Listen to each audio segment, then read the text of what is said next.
the laws of this land and have not upheld our treaty obligations is the truth part of truth and reconciliation. We are mindful of the broken covenants and strive to make this right with the land and with each other. It is not possible to have our discussions today about sexual healthcare access, and namely comprehensive sexuality education, without connecting these conversations back to the ongoing disparities and access to meaningful, holistic, and culturally safe sexual health services for First Nations, Métis, and Inuit peoples. Destruction through colonization, through the forced displacement of communities, erasure of traditional birthing practices, and the exploitation of land through capitalism lies at the root of the issues that we will chat about today. These are just some of the things I would like all of us to keep in mind as we engage in these conversations. It is only through acting in solidarity, protecting and rebuilding these relationships that we can begin to imagine what reproductive justice can truly look like. So I'd like to also quickly introduce Emma, who is our graphic facilitator. She is also a listener and illustrator based in London, Ontario. Her work focuses on witnessing conversations and capturing information in a visual, engaging, and generative way. You'll be able to see what she's working on throughout today's discussion, and at the end, she will spend some time walking us through what she's captured. So thank you, Emma. In terms of our keynote speakers, I'd like to briefly introduce them now. First, we have Tere Santana, who is a 24-year-old sexual educator from Mexico. She currently works at Vulgar, a sexuality education project focused on pleasure and social justice. She is also writing her thesis on how people's perceptions on gender and sexual violence changes depending on their gender identity, and working as a behavioral science consultant, advising and accompanying organizations that want to set up procedures for conflict resolution. She's passionate about facilitating spaces that help people connect with their bodies, physically and emotionally. Next, we have Anita, who is a Nigerian feminist advocate for young people's sexual and reproductive health and rights. Within her work, she focuses on the provision of comprehensive sexuality education, the promotion of access to family planning information and services, positive sexual behavioral change in young people, and the elimination of sexual violence perpetuated against women and girls. Anita created the Safe Spaces podcast, co-founded the Child Sexual Abuse Awareness Drive.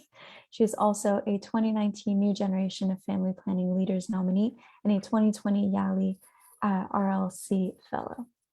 Next, we have Larisha, who is a 21-year-old recent public health graduate and youth activist from Nepal, who has worked in SRHR for the past 5 years at the local, national, and international level. She has been involved in comprehensive sexuality campaigns, curriculum development, and advocacy within her community. Previously, she was a youth champion at the regional and local level for Voice for Choice by youth-led SRHR advocacy, Yoshan, advocating for SRHR-related issues such as comprehensive sexuality education and safe abortion care. Currently, she is the secretary at Youth Coalition for Sexual and Reproductive Rights. And finally, we have Grisela, who is a 20-year-old Filipina feminist currently completing her Bachelor of Arts in Political Science. She primarily advocates for women's rights and social justice in academia, the community, and digital media. She delivers her cause through her leadership and participation in various women-centered organizations by taking gender justice and health classes at the International People's Health University. Her current endeavors include amending the Anti-Sexual Harassment Code at Polytechnic University of the Philippines, and lobbying for policies of sexual and reproductive health and rights nationally and globally. As a result of her advocacy efforts, she was recognized as a youth convener of the Philippine Safe Abortion Network and as a Safe Spaces champion by the Sanctuary Project under UNFPA. As an aspiring lawyer, she hopes to eventually translate her feminist advocacy into laws and legislation. So first of all, I'd like to thank all of our keynote panelists for joining us today. We have some questions here, and so I'll get right into it. So the first question is, what is missing in CSE-related materials and spaces? I'd like to address Tere first. Thanks, Sophie. I think that it's important to think about the context when we speak about CSE. And for now, I'm going to speak about Mexico and Latin America, but especially Mexico.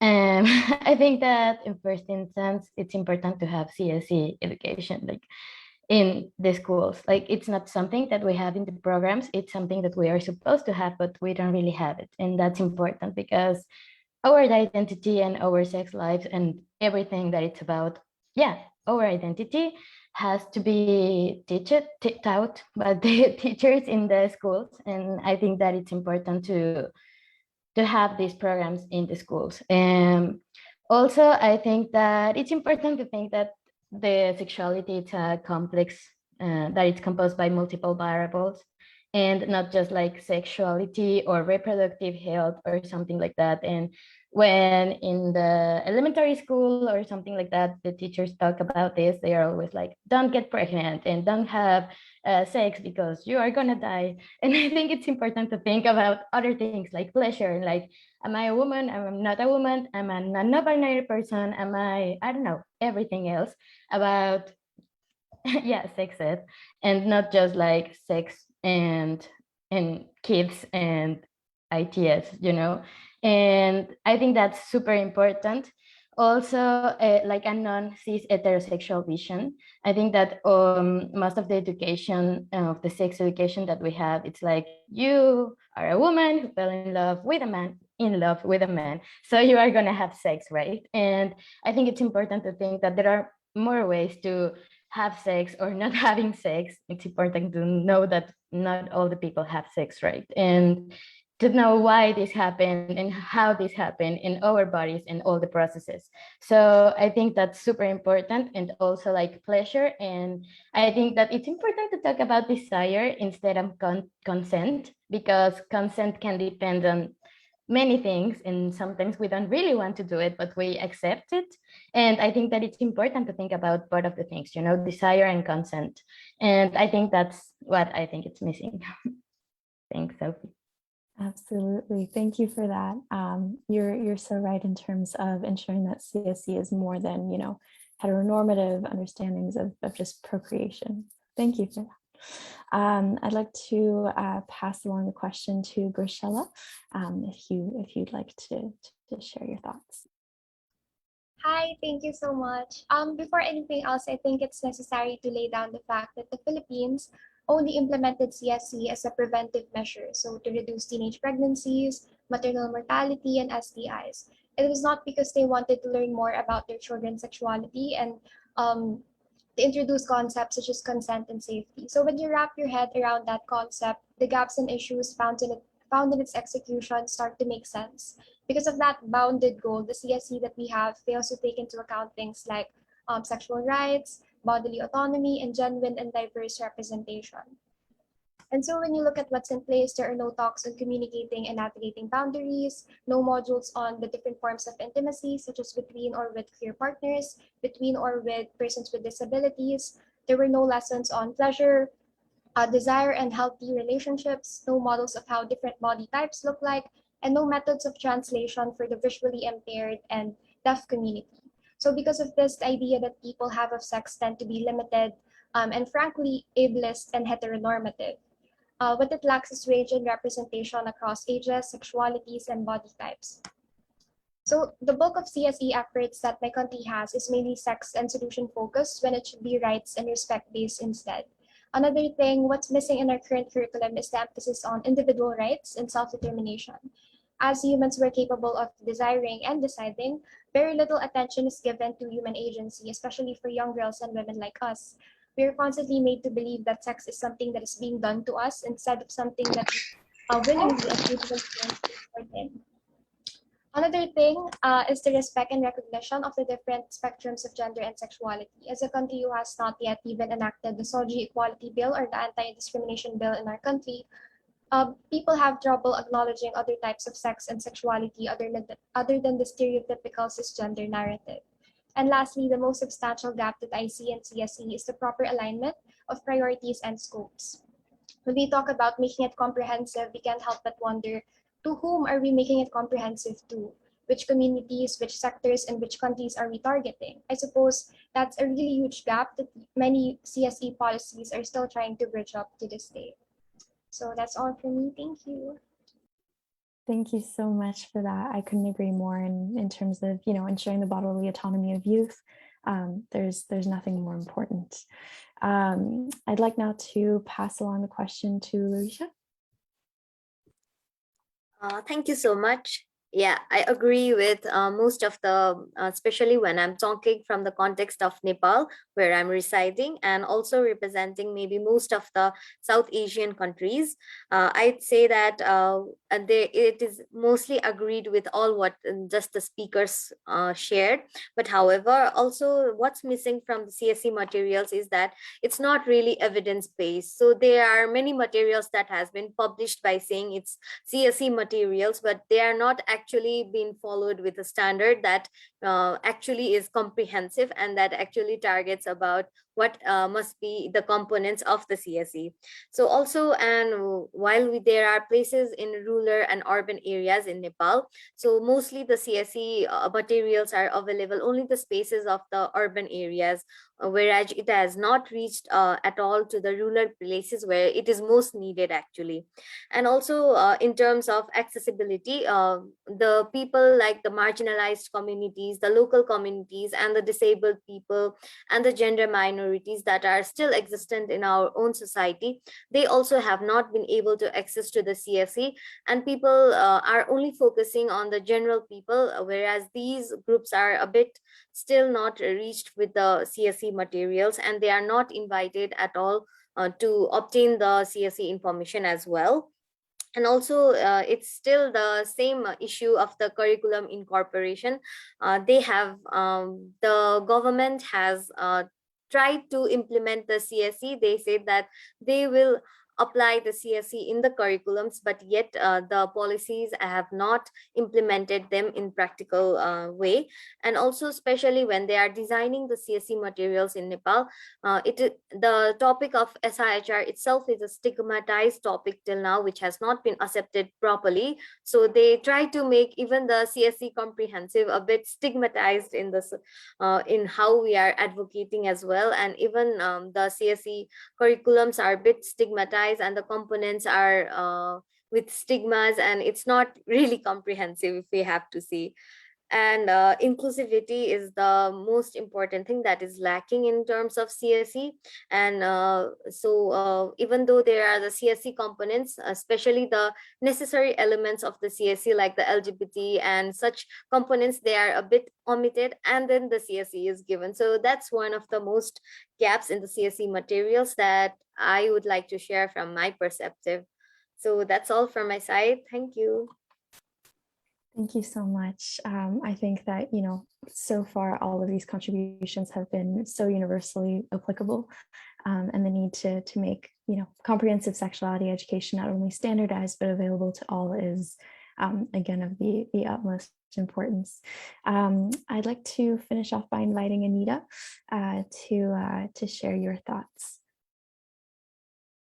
Thank you very much, Sophie. So the context of comprehensive sexuality education in Nigeria is majorly around our national curriculum, which is the National Family Life and HIV Education, which is supposed to provide sexuality education and health education to people in primary, secondary, as well as primary schools, yes, and in secondary schools. But what we've realized is that there's so much missing from the material. One of which is that the fact that it is abstinence based. So there is, aside from abstinence, there's nothing else. So there's no form of contraception. They're not learning anything about contraception.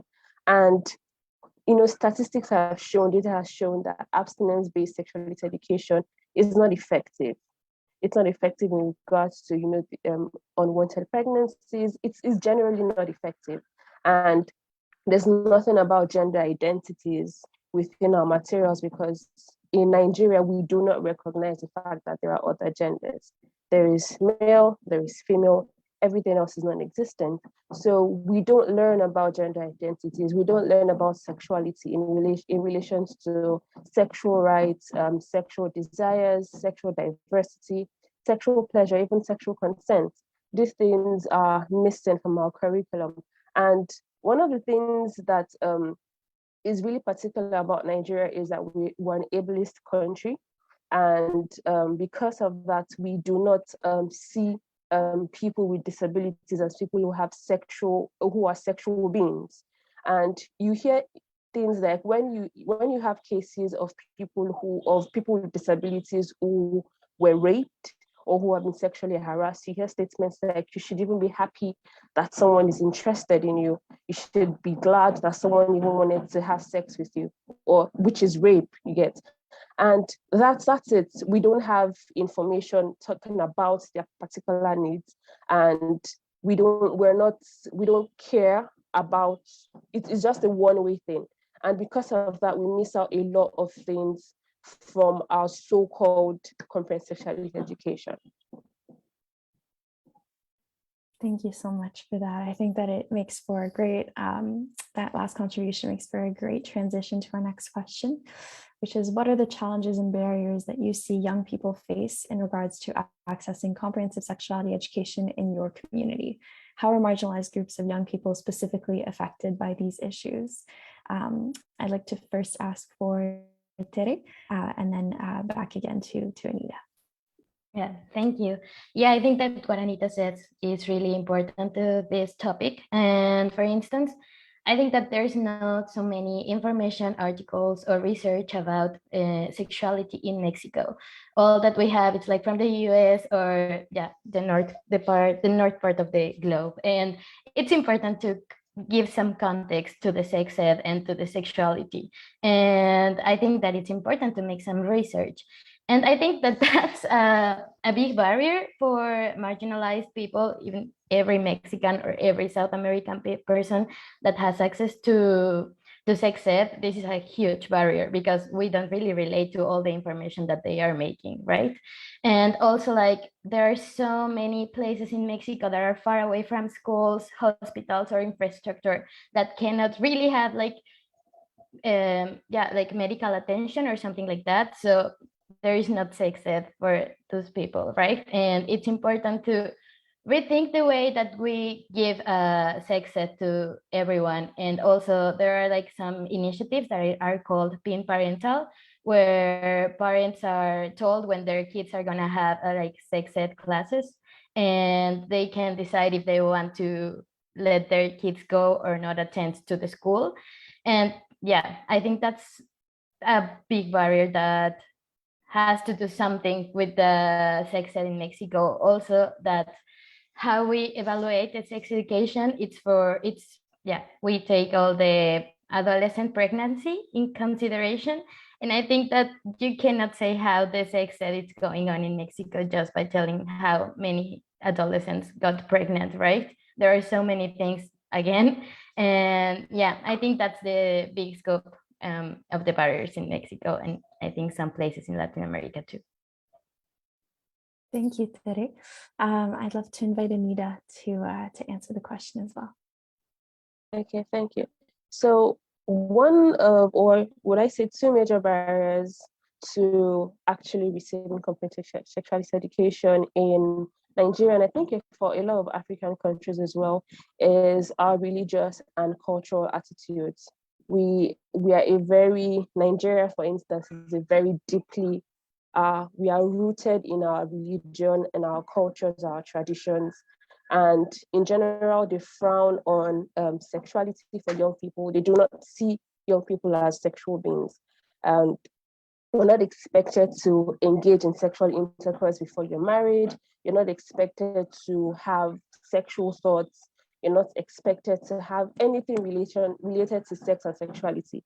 So your religion, your culture is telling you no. It's telling you you shouldn't even think about sex. You shouldn't think about all these things. And it just it prevents young people from even being able to access this information. If you walk up to your parents and ask them things like, oh, I think I like a boy. You just say you like a boy. You would receive so much, you could get beaten for just saying something like that. And that's a reality for a lot of young people in Nigeria and in Africa, where because of how the tradition and how our cultures define who we are as young people, we are not able to explore our sexualities, and we tend to end up as people who are sexually frustrated, for lack of a better word, people who do not understand consent, who do not understand sexual relationships, even non-sexual relationships, and people who cannot figure out, they can't figure out what they want for themselves as outside, pursuing their sexual, outside pursuing their sexual pleasures and all. So that those are like a major barriers apart from what has already been mentioned. Thank you, Anita. My next question is, where do young people in your country usually refer to for sex and sexuality education, and why? I'd like to first ask Rochella if you have any thoughts to share. All right. Because the Philippines is still a predominantly conservative country, as are countries from Southeast Asia, sex and sexuality are seldom brought up in conversations. Like, it is the type of discussion that parents tend to put out, elders tend to frown upon, and teenagers tend to shy from. So as a result, young people are left to figure it out by themselves, and they often do that by doing it, by having sex. And our generation in particular grew up with informal and often inaccurate sex education. Our go-to resource is the internet. Porn sites, romance and erotica novels, fan fictions, and other unverified and sometimes even romanticized or exaggerated accounts of passion and intercourse. And while this can be an enjoyable experience for some people, it can be a source of misinformation and misrepresentation. For example, there are men who mistakenly believe that having a large penis is required to have sexual satisfaction. And there are women who believe that their labia must be tucked in to be considered as normal and desirable. So I do think that media is one of the biggest contributors of many misconceptions and stereotypes about sex and sexuality and about gender. But it is what young people refer to even up to today, and seeing yourself misrepresented or even underrepresented on screen or on script can affect how you view yourself and your body, and this can consequently affect your relationships with yourself and with other people. So it can bring about unrealistic expectations toward your partners, compel you to conform to unrealistic standards about yourself, and even disregard instances of abuse and exploitation. Generally, it can lead to mutual disappointment and even danger in the future. This is why it's particularly important to be wary and critical of the media messages that we consume and reflect. And another thing that people in my country adhere to is religion. So traditional beliefs, superstitions. This is where we get the abstinence-only sex education and the hush-hush culture, if you're familiar with it, of owning our sexualities, using contraception, and even exposing marital abuse. Other times we rely on our peers who are just as clueless as us, or partners who may be older than us, and this could lead to either pressure or unequal power relations. Very rarely do we go to our parents and guardians because we often feel embarrassed or unwelcome to do so. It is this long-standing culture of shame, stigma, and secrecy that often hinders us from acquiring accurate information from the people we trust and expose us to unnecessary risks.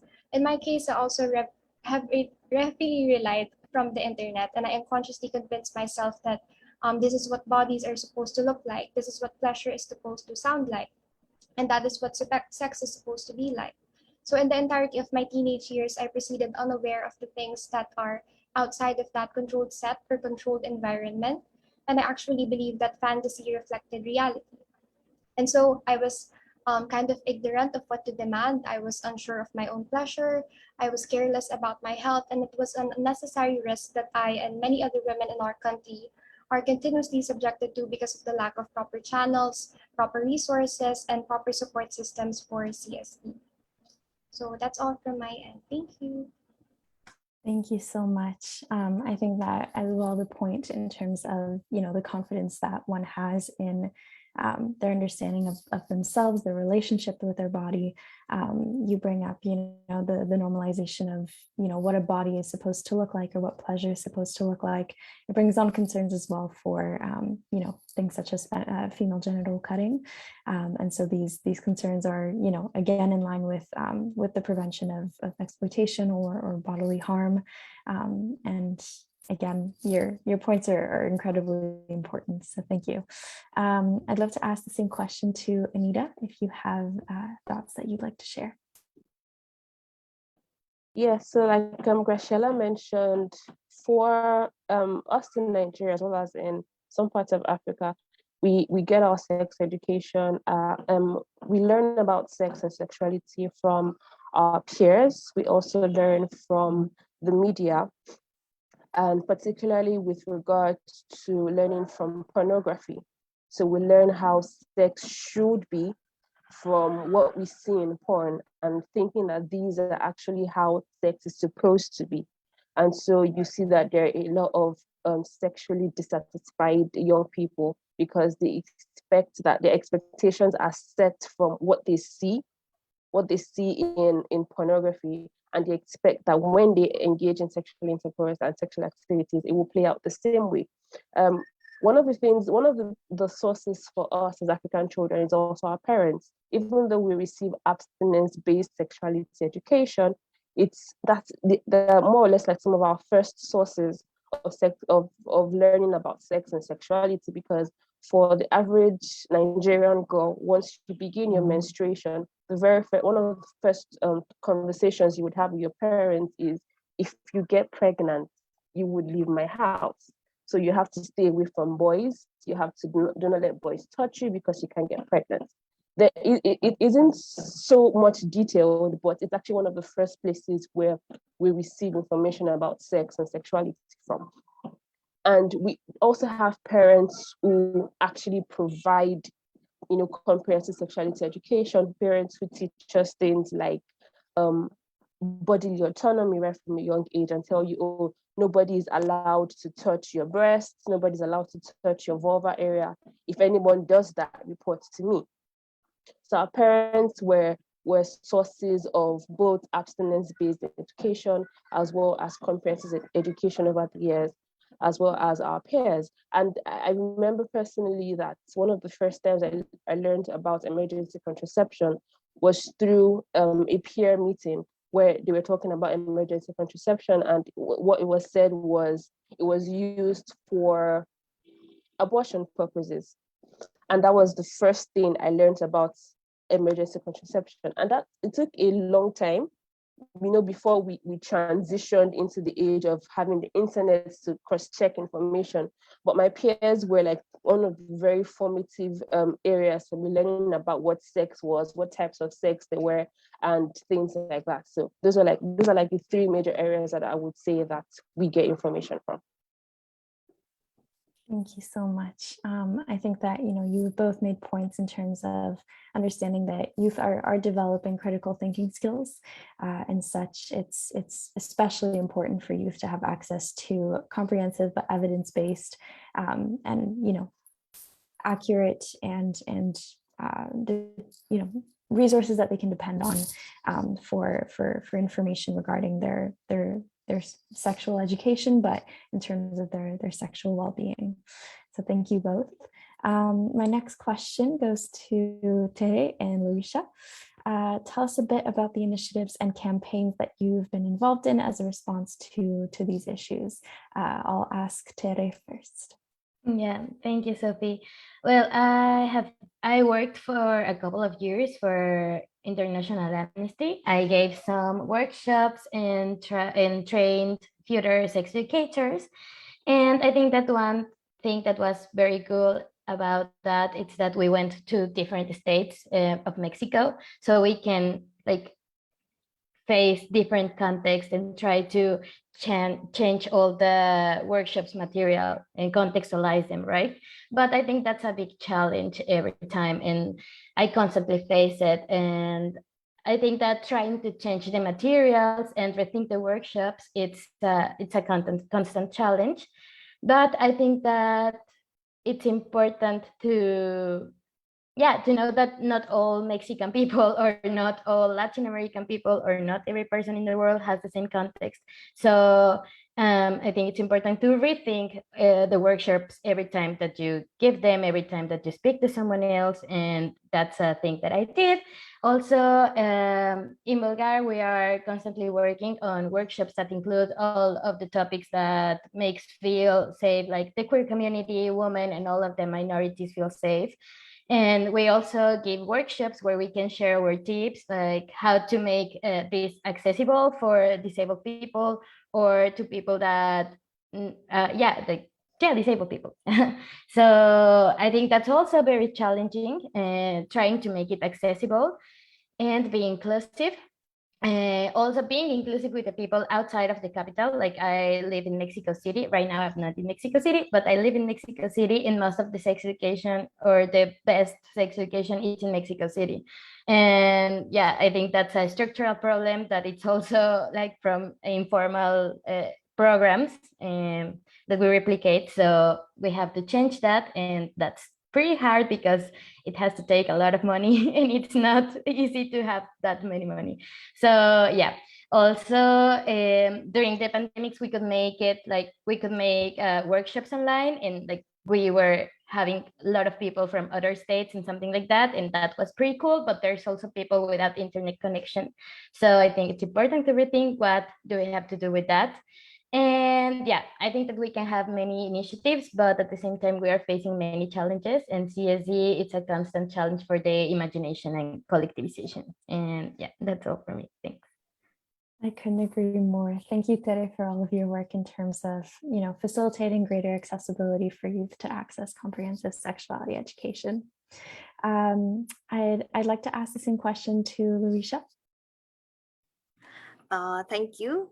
So talking about my involvement and initiative in the campaign, especially in Nepal, I'd say that I had been involved as a peer educator collaborating with the organization called UA in Nepal. And we had been taking the CSE sessions, especially first starting from the schools of the urban areas, and then we connected with the schools from the rural areas as well, and started giving them the awareness about how important the CSE is. We started from a very scratch, and we are still in the phase of developing this and making people understand at first that why CSE is important. So still, as a peer educator, I've been working in that initiative, and wherever I can, I've been doing the uh, um, peer education in the urban as well as in the rural areas, and also targeting the marginalized people as well, and trying to include all the diversity. And next one is we have this right here right now project in Nepal, which is all worldwide, but in Nepal especially it is focusing on developing the CSE, including the inclusivity of CSE curriculum in the including the CSE in the curriculums of the schools in Nepal. And I also had been involved in developing that CSE curriculum and making the government endorse it as well.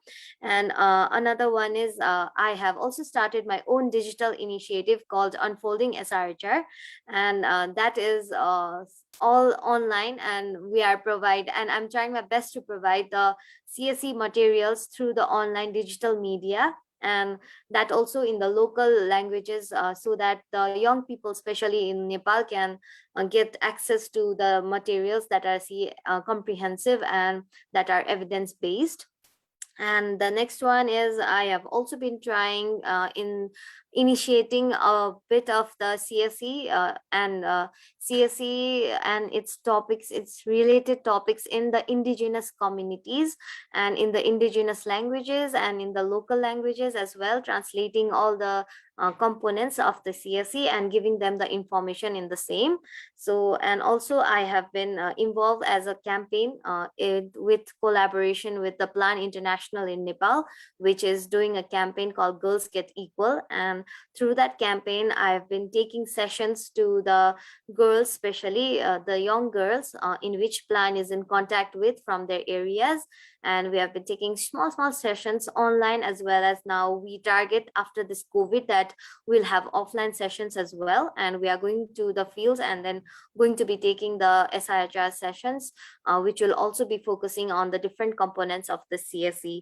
And also at the end, in my own initiative, I'd really like to collaborate with the intergenerational people as well, so that the CSE can also, because it's stigmatized and our society has not yet accepted. So I feel that it is a need to collaborate with the intergenerations as well. And I'm going to start also my initiative to involve the intergenerational people and the older people as well in advocating for the CSE and making this a success. So that's the campaigns we have from Nepal and where I have involved. And also in Nepal, other campaigns are also running, as well as other initiatives are also there from family planning associations in Nepal and from the UNFPA and other agencies that are donating for more help in the CSE and development of the CSE, like IPPF and ARROW. These organizations are also helping us, and somewhere I'm also involved in some of the initiatives that they are doing from different organizations. And I hope for a good CSE initiative in Nepal. So that's all from my side. Thank you. Thank you so much for all of the work and the efforts that you do and that you make in terms of enabling that comprehensive sexuality education, both for youth and for other generations. Thank you. So our last question before we move on to our secondary speakers is the following. What other things would you like to see in terms of youth-led efforts, and how would you like to see young people involved, as well as actions from adult-led organizations to better support youth who are organizing around comprehensive sexuality education? What type of support do youth-led initiatives need in your context? I'd love to pass along to Graciela and then back again to Larisha. All right. The way I see it, the content and delivery of CSE in any country would never be not political, in a sense that there are certain groups who are at the focus of efforts all the time, and there are also groups who are most likely to be excluded or underrepresented by virtue of their race, gender, socioeconomic status, religion. There's also the matter of what is being taught and how it is being taught. For example, I mentioned earlier that there still remains a lack of inclusive CSE materials for persons with disabilities. Combine that with the fact that there is still inadequacy in CSE programs tailored specifically to persons with special needs, sorry. Because of this, our access to and capability to exercise our sexual and reproductive rights remains disproportionate, and we end up delivering sex education that is not as comprehensive and inclusionary as we might want it to be. And true enough, this is a huge gap in policy and implementation, but it is also something that we could have addressed as earlier as the policy and organizing level. So for my fellow hashtag Youth for CSE, I would love to see more consultancy and organizing efforts around minority groups and sectors, such as persons with disabilities, trans people, gender non-conforming folks, to name a few. And I want you guys to look at the people represented in this panel and try to pinpoint who might be missing. Were there sectors who may not have been included?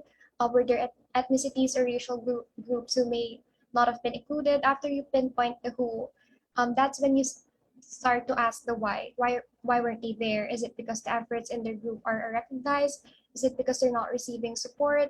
Is it because their stories haven't been amplified as much? Or is it because they haven't had the opportunities or chances to do so yet? And once you get to the bottom of these things, you'd know which sectors we must assist and amplify next. I know that most of the advocates here are doing the best they could in terms of local efforts, community organizing, and national campaigning. And I just would like to take this opportunity to thank you for the wonderful work that you do. Hearing from the initiatives that Tere and Larisha mentioned, it fills me with hope to be part of a generation that does this passionately and relentlessly. And I hope that we continue to engage in dialogues and opportunities that continue to challenge exclusionary norms, shift power relations, and create more spaces for meaningful interaction with our fellow youth. And as for adult-led organizations, I think that it's definitely important to continue including youth representatives when it comes to crafting, implementing, monitoring, and evaluating relevant processes, not only on CSE efforts, but in discussions and policies in general that pertain to our rights and welfare. Not only does that ensure an inclusive and intersectoral approach towards objectives that we mutually want, it also bridges generational gaps and combat generational trauma as well. So together, we can reevaluate the systems and institutions that treat and package CSE as something obscene or inappropriate, instead of something that is actually necessary and natural. And for practitioners and peer educators who might be tuning in today as well, the CSE that young people want is one that enforces our rights, participation and agency, one that emphasizes positive sexuality and respectful relationships, one that caters to sexual and reproductive health related concerns and practices, and of course, one that centers on gender and power equality. And if our current CSE is not including this or does not plan to include this, then we're doing it all wrong. So that's all from me. Thank you, Sophie. Thank you, Grishela. And now I'd love to wrap up that last question with Larisha.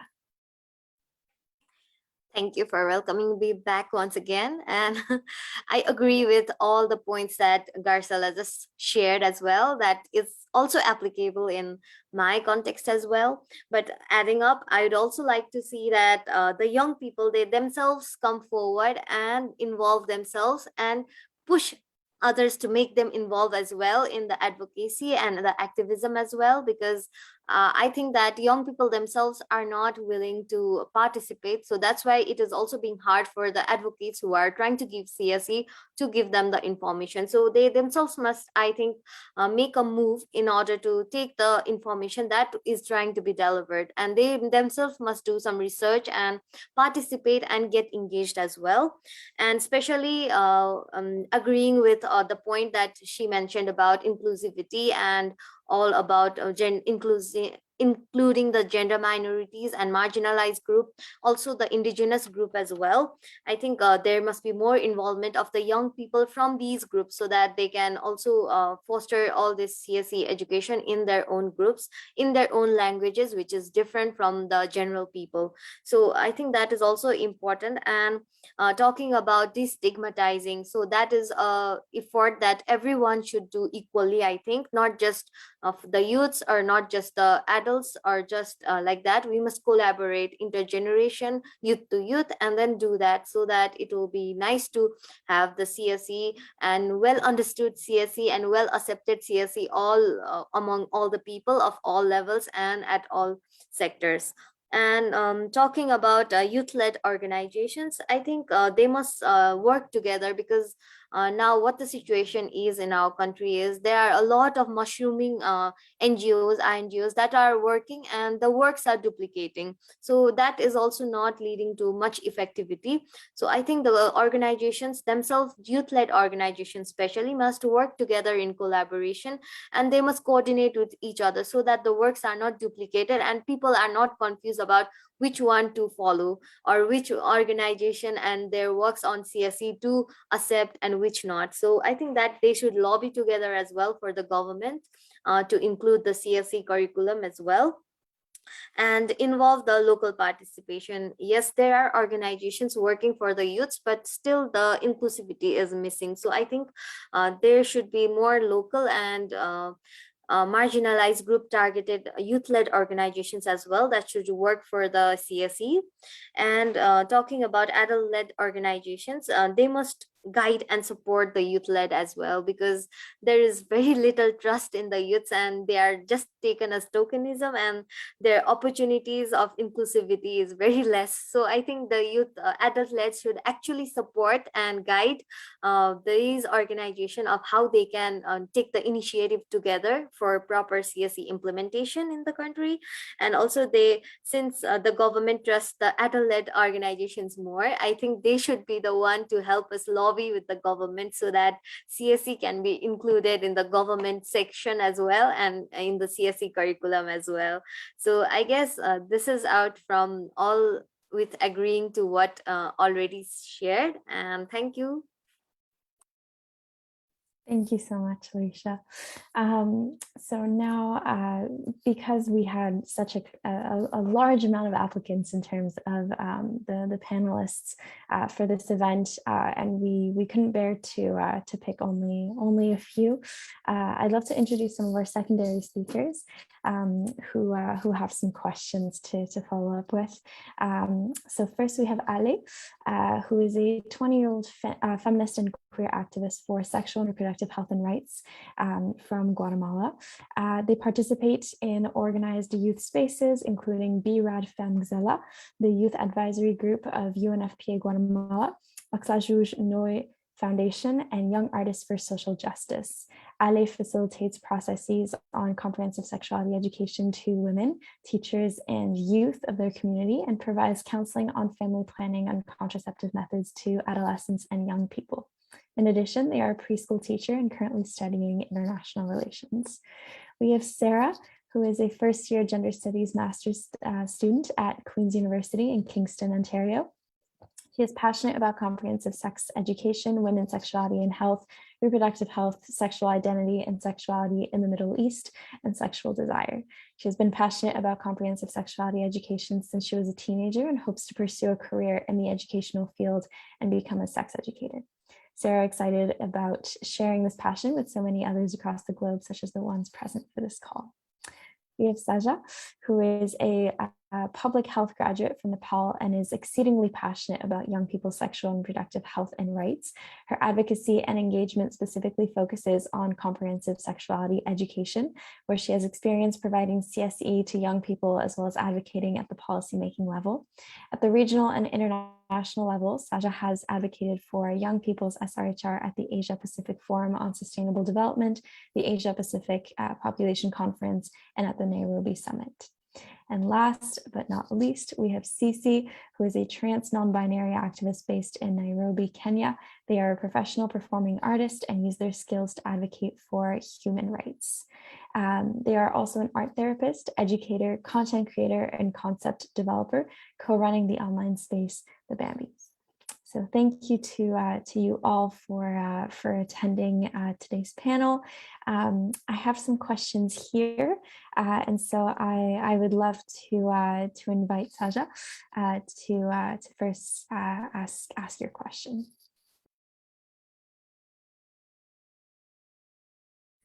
Thank you so much. I really love the conversation, firstly, because I believe it's really important conversation that we are having. And the experiences shared by our speakers, I think I completely resonate to it with regards to, pleasure and consent, these sort of components being excluded from the comprehensive sexuality education itself, how we need to really question how inclusive it is, how comprehensive it is. So I was also taking notes because, it does resonate, and one of the major, takeaway was, when Graciela shared, who is CSE, catering, so we really have to rethink on, actually who are we targeting the CSE to, and that leads to my work here in Nepal, where I have been working at the policymaking level, lobbying with the government to incorporate CSE in school curricula, which is for a young person quite difficult, because we as a young people, we not necessarily have access to them that easily, and it takes a lot of energy and effort and persistence. But when we are talking about CSE and who it is catering to, firstly, I think in context of Nepal, the government has completely forgotten that CSE is for young people, and while developing curricula, they need to take account of young people, like what kind of CSE they require. So that is completely eliminated from the process. So I think that is what I believe is the gap in context of Nepal. But I also feel that my learning is that, while working with the government, not all of them are really positive about CSE, but there are few of the government officials who are supportive and positive about CSE, and taking them in our support and eventually making it as an entry point to advocate for CSE is helpful to get a larger, support for CSE, and eventually having a very comprehensive document in itself. So and also I was hearing our conversation, and clearly that our CSE lacks a lot of things. It is not inclusive as we hope it to be, and so definitely it requires transformation. And I also realized that we as regions differ in terms of social, political, and cultural, and other many contexts, so which either enable or inhibit CSE implementation in full swing. So I would really love to hear the ways we can bring transformation to the current CSE so that it is able to reach more adolescent and young people, ensuring that no one is left behind. Especially, we have been talking a lot about marginalized and vulnerable groups, so that they are not left behind. So I would really love to hear from any one of the speakers. Thank you. Do any of the keynote speakers want to answer the question? Yeah, so I think for me, one of the things we really, really need to do is to bring young people into the spaces. Comprehensive sexuality education is meant for young people. And what is a statement I like to say, it cannot be for us if we are not in it. So we need to ensure that we bring young people into these spaces. When we're developing the curriculum, how many young people are in those rooms? When you're testing the curriculum, how many young people are you sending it to? So we need to bring young people into the spaces in the process of development, in the process of even designing the topics. You know, there are ways, there's the power of language. Phrasing sentences, phrasing the curriculum has to be youth friendly. So ensuring that young people are in those processes ensures that you're actually able to capture the messages in the way that they would want to receive it.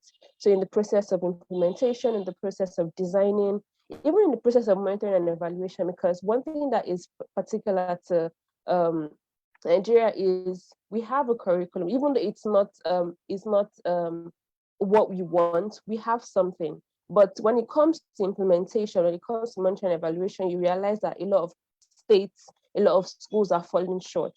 And a lot of students don't even know that this exists.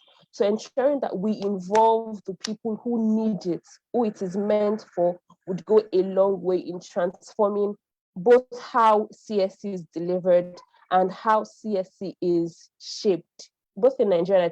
I believe that it also applies to every other country. Thank you. Thank you so much, Anita. Our next question is from Sarah. Can I answer the first question too? Sure. Yeah, thanks, Sophie.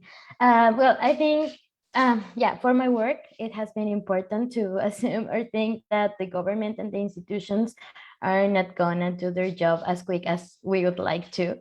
So I think that having informal spaces and like independent spaces, peer-to-peer meetings, and other places where we can collectivize all of the knowledge that we have, it's like a huge base for working about this. I don't know. I think that the government and the institutions are doing things, but while they're working on these things, they are taking time, and that time is people not having access to this knowledge. So I'm all for like independent works and like independent education, independent programs. And I think that building community and take the time to know the person that lives next to you and talk about these topics and talk about this to your friends. And if you have access to some school and you can give a small workshop, I think that's also a place where you can approach to this to this knowledge. So yeah, I think that it's important for me not to wait for the government to do their job. Yes. Thank you so much for that, Tere. So yes, I'd like to invite Sarah to ask your question. Perfect. Thank you so much, Sophie. And thank you, everyone. It's been so interesting to be able to hear all the discussions going around. I'm already learning so much, so I really appreciate it. Also, I was going to say I really resonated with what was being said about abstinence-based programs and even sometimes just a lack of CSE in the curriculum as well. I completely resonate with that as someone too in the school system. And from a young age, I was first taught with the abstinence-based program, and I can see like firsthand the harm that it does. So I think that's so important to be able to kind of, as Nita was saying too, kind of incorporate the kind of CSE and the sexuality curriculum that we want. So I really, really appreciate everything that everyone was saying. And myself, I also, the work that I'm doing, as Sophie was saying as well, is a lot of gender identity, sexual identity work in the Middle East. I also volunteer for the Sexual Health Resource Center at my university. I think it's so important to have these outlets and to be able to reach the community, because as we know, a lot of people, especially when they're younger, they don't get the proper sex education, which causes a lot of problems while we're growing up. up and trying to, figure out our sexuality and things like that. I'm also in the process of launching my own online platform, which promotes sex education through content pieces on media outlets such as Instagram and Twitter. So I'm really excited about that as well. And I hope to reach more members of the community in that way as well. So the question that I want to pose to the speakers is, there's a great deal of limitations all around the world when it comes to implementing CSE into the education curriculum. And what advice would you have for inspiring CSE educators, and how can we kind of overcome these barriers? Thank you. Do any of the keynote speakers have a willingness to answer? Thank you, Sarah.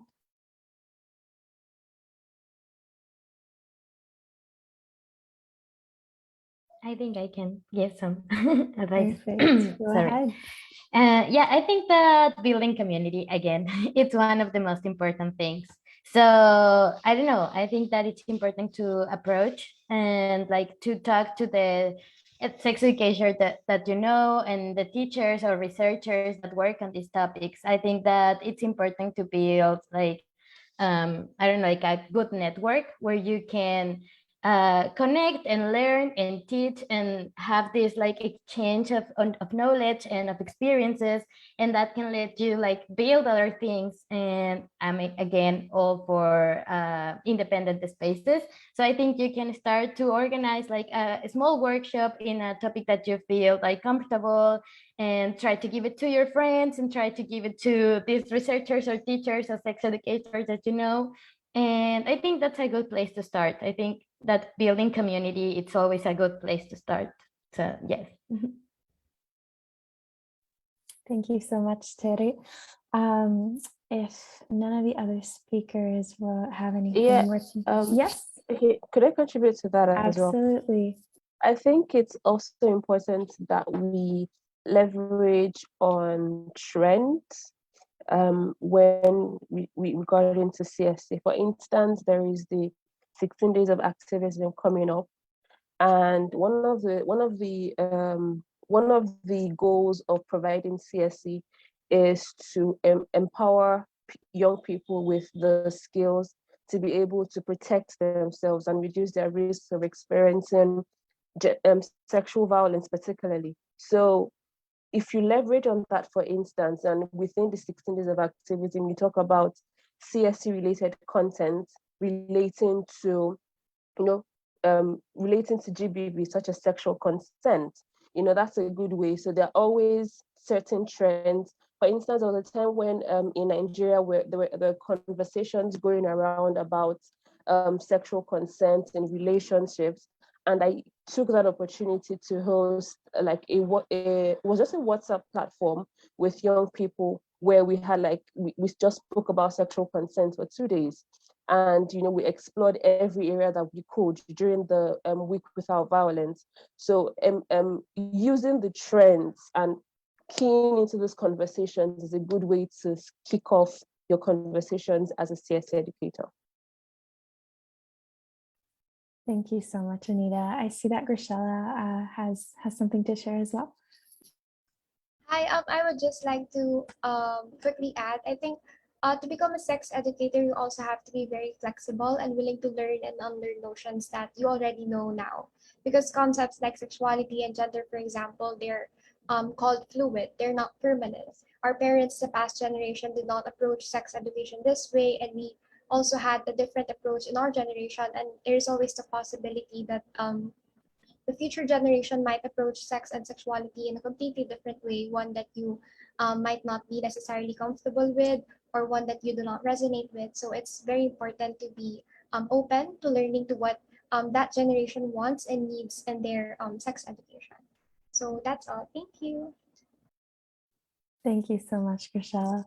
I see that we have a question from Cece as well, and we should also have a performance following the Q&A, but I'd like to invite Cece to first pose your question.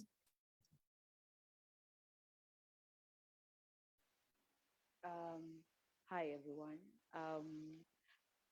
My question is about the intentional engagement of the queer community when we talk about CSE.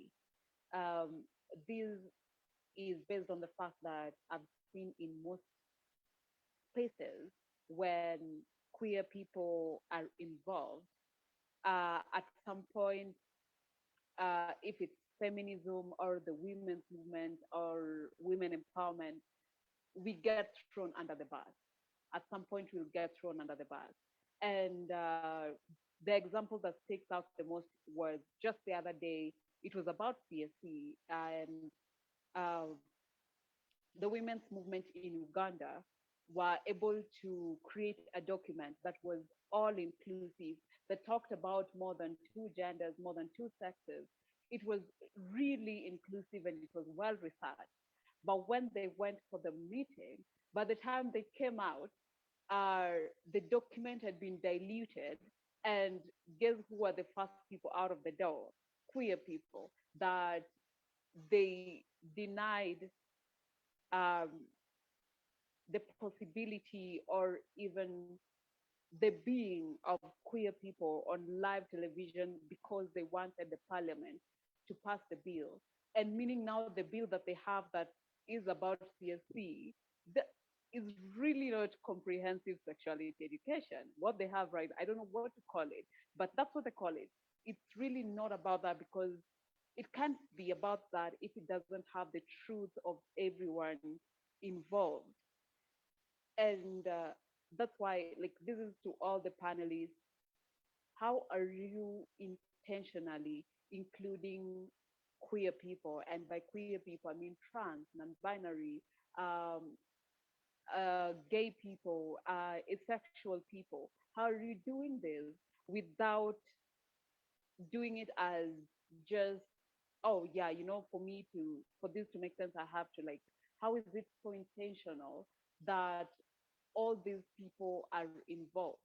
And for me, I believe inclusion is by naming without putting it as, oh yeah, so there is that group and then there is this group. How have you intentionally included queer people in your CSE work?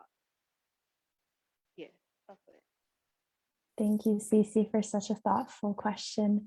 I'd like to invite the speakers to respond. I see that Tere has a hand up.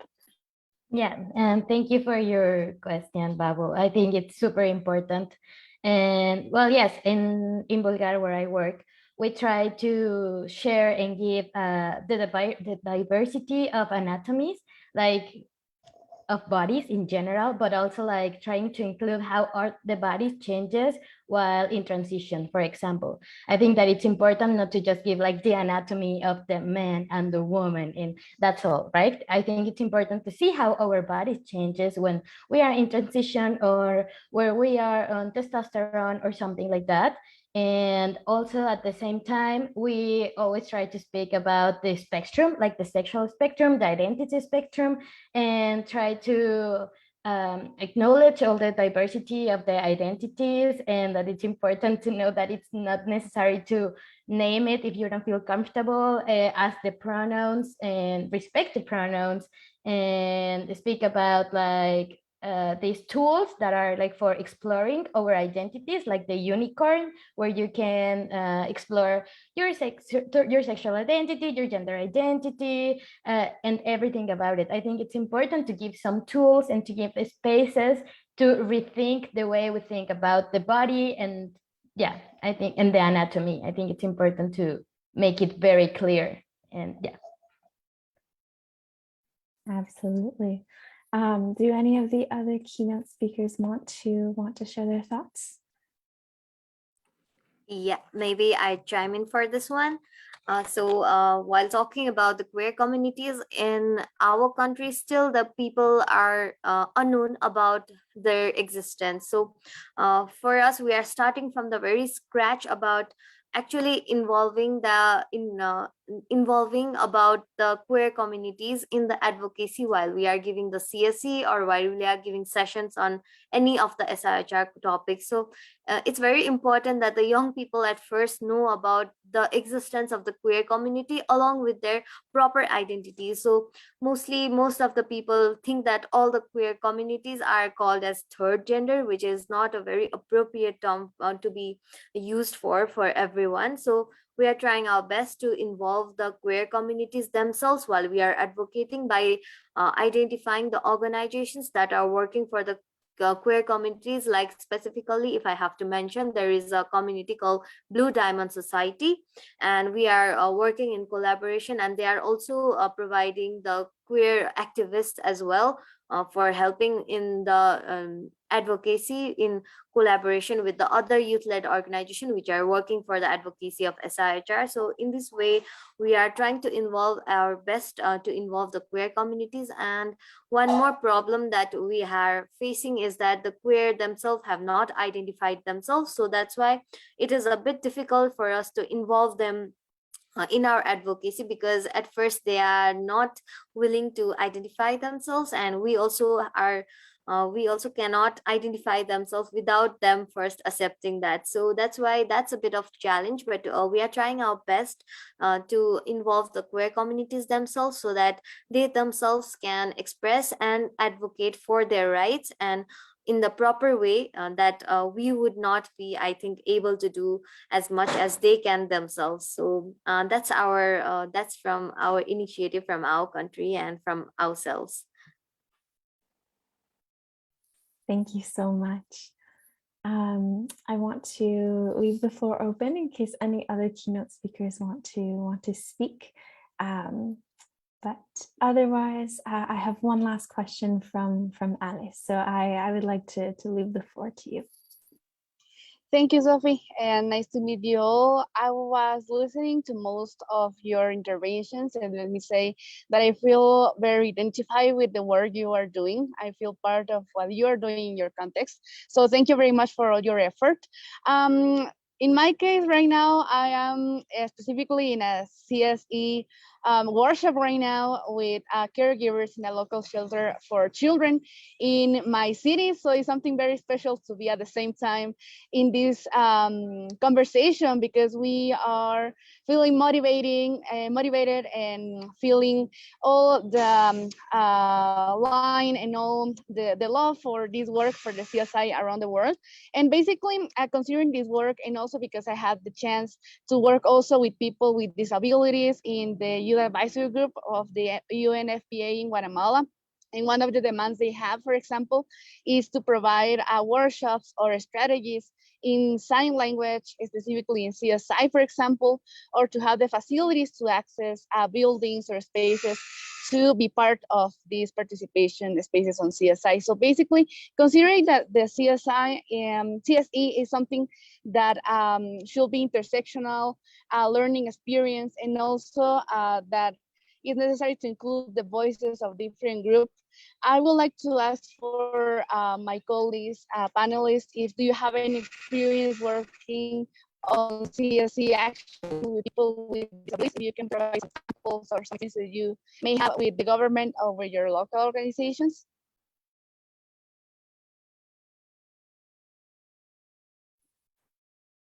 Do any of the keynote speakers want to respond?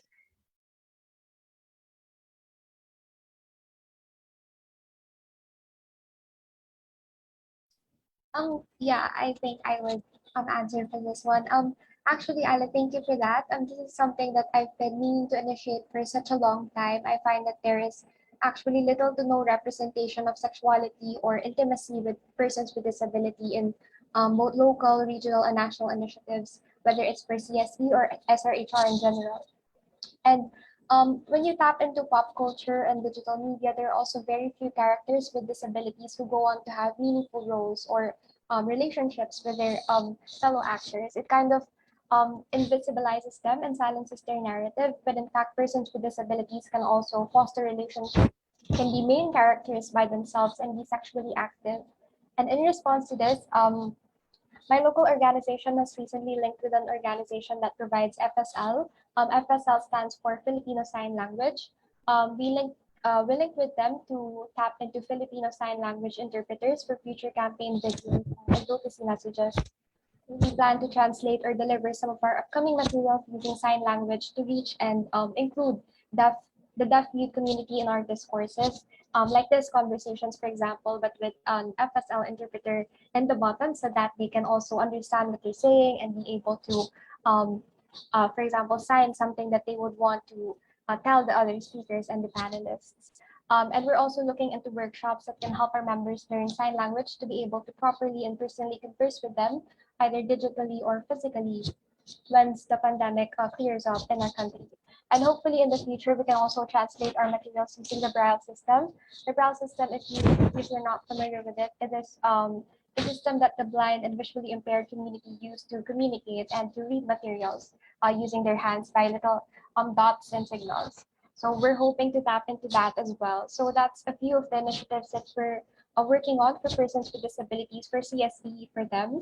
And hopefully we could tap into other resources, other big resources that can reach other persons with disabilities, such as those with pyroglyphic and other disabilities like that. But for now, that's the small initiatives that we have for it. So that's all for me. Thank you. Thank you so much. Um, so thank you again to all of the keynote and secondary speakers. I'd like now to take some time. We have been very privileged to have you all, but we have Cece, one of our secondary speakers, who is asked. Sorry, one moment. Sorry about that. So we have Cece who is offered to share a performance with us, and so I would like to hold that space for Cece to present. Thank you so much, Sophie. When being introduced, I say I'm a performance artist, and I do poetry and dance. And I'm going to perform for you a poem that I wrote. And today actually is when that inspiration came. I didn't have it yesterday. I didn't have it in the morning. I got it exactly 30 minutes before we started this. And I'm so happy that you guys agreed for the impromptu. Um, this poem is called Wildest Dream. And I love it because I realize that the person that I am as I stand here, I am my ancestors' wildest dream. Like I'm a total wild card that they didn't see people like them occupying space the way I have. And that's where this poem came from, that we are descendants of people who were not allowed to be as they were. And we're here today. We're the wildest cards ever. Um, and that's where this poem is coming from. The river flowing, flowing and growing.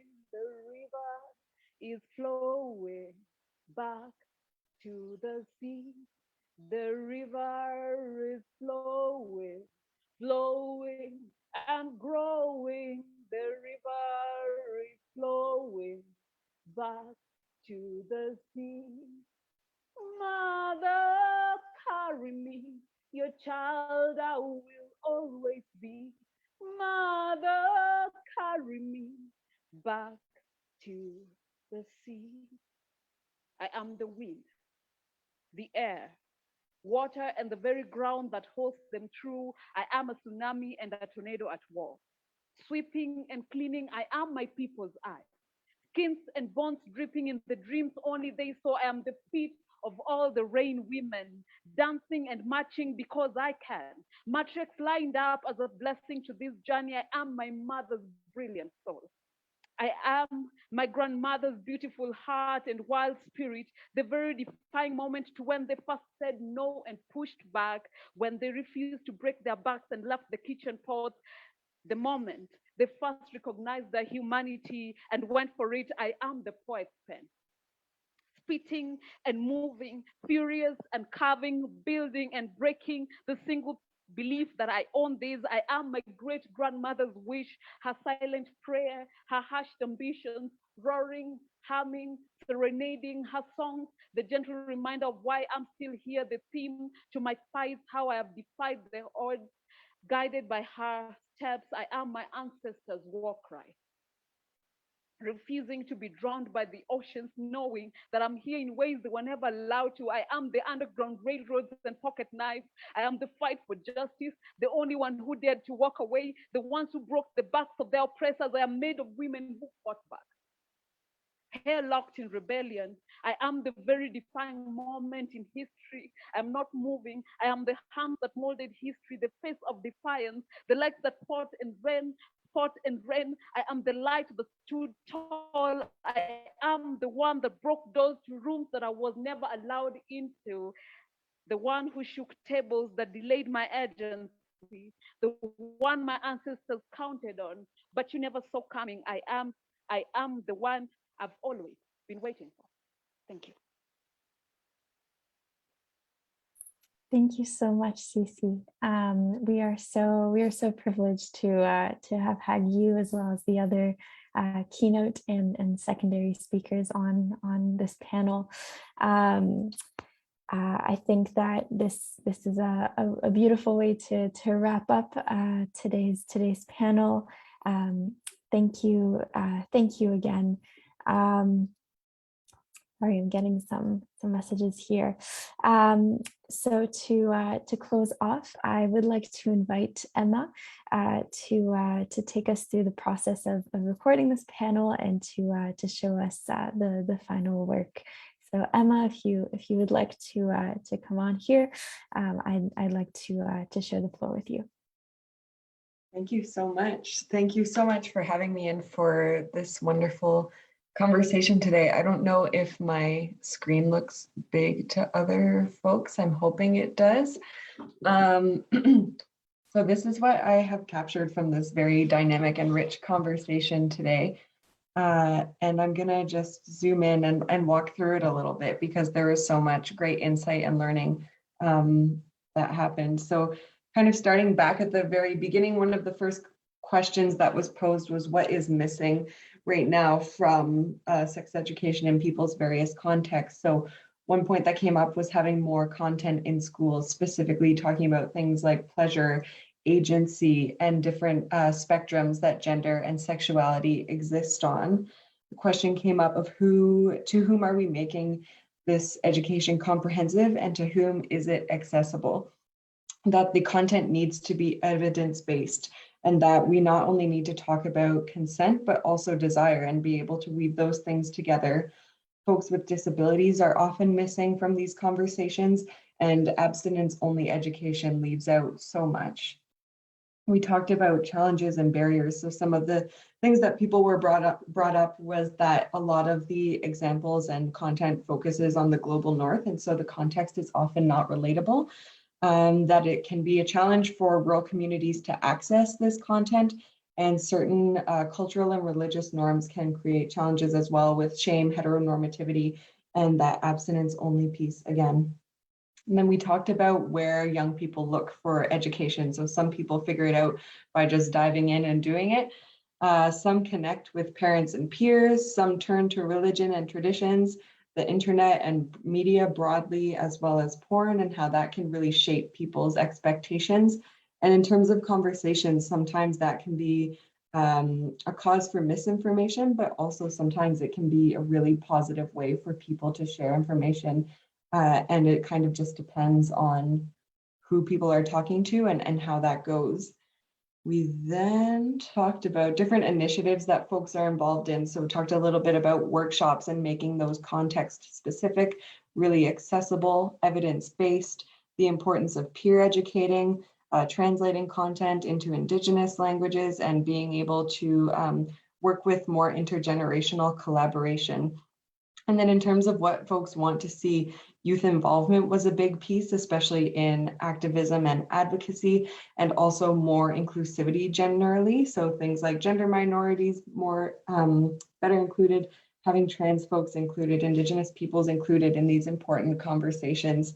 the destigmatization of CSE overall, understanding that CSE is necessary and natural. And one thing that adults or older folks can do is to help lobby that with the government. And then finally, the Q&A with some extra speakers. Some of the things that we talked about were the importance of involving young people in the CSE design process. So not just tokenizing, but having young folks really be around that table. And also outside of these more formal avenues that we can collectivize peer knowledge and bring that conversation more into light in order to transform CSE. So building community, always a good place to start. The importance of being open to both learn and unlearn, leveraging trends, queer inclusion, so using things like pronouns appropriately, talking about anatomy in a very broad sense, and also like what transitioning anatomy looks like to include various spectra on that topic, and to really start from scratch and include queer folks from organizing efforts and educating folks who maybe aren't so aware.